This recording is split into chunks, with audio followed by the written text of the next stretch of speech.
Hello! ఈ వర్షాకాలంలో మనకి ఈజీ టు గో రెసిపీ అంటే గుర్తొచ్చేది కిచిడి. సో, ఈ కిచిడీని ఎలా చేయాలో ఈరోజు మనం చూద్దాం. ముందుగా కుక్కర్‌లో 2 గ్లాసెస్ రైస్, 1 గ్లాస్ పప్పు వేసుకొని బాగా కడిగి అందులో 9 గ్లాసెస్ ఆఫ్ వాటర్ పోసుకొని, అందులో పసుపు ఇంకా ఉప్పు వేసుకొని కుక్కర్ మూత పెట్టి 8-9 విజిల్స్ వచ్చేంత వరకు ఉడకనివ్వాలి. ఆలోపు మనకు తాలింపులకు కావాల్సినవి టొమాటో, ఆనియన్, పచ్చిమిర్చి, కొత్తిమీర కట్ చేసుకొని పెట్టుకోవాలి.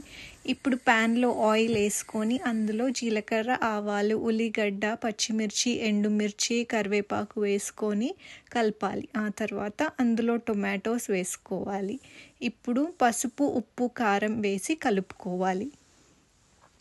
అందులో కొన్ని వాటర్ వేసుకొని టొమాటో కొంచెం సాఫ్ట్గా అయ్యేంత వరకు ఉడకనివ్వాలి. ఆ తర్వాత అందులో మనము సాంబార్ పొడి వేసుకోవాలి లేదా స్కిప్ చేయొచ్చు.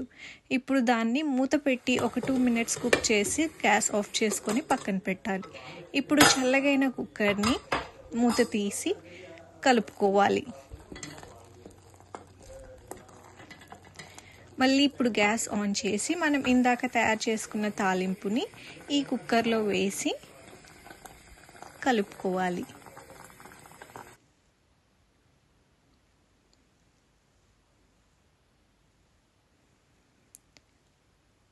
బాగా కలుపుకున్న తర్వాత ఇందాక మనం తీసుకున్న కొత్తిమీరని ఇందులో వేసుకోవాలి. ఇందులో కొన్ని కట్టలతోనే అలా వేస్తున్నాను, ఎందుకంటే మంచి అరోమా ఇంకా ఫ్లేవర్ వస్తుంది. ఆ తర్వాత మళ్ళీ ఒకసారి కలుపుకొని గ్యాస్ ఆఫ్ చేసుకోవాలి. ఇప్పుడు మన వేడి వేడి కిచిడి ఈజ్ రెడీ.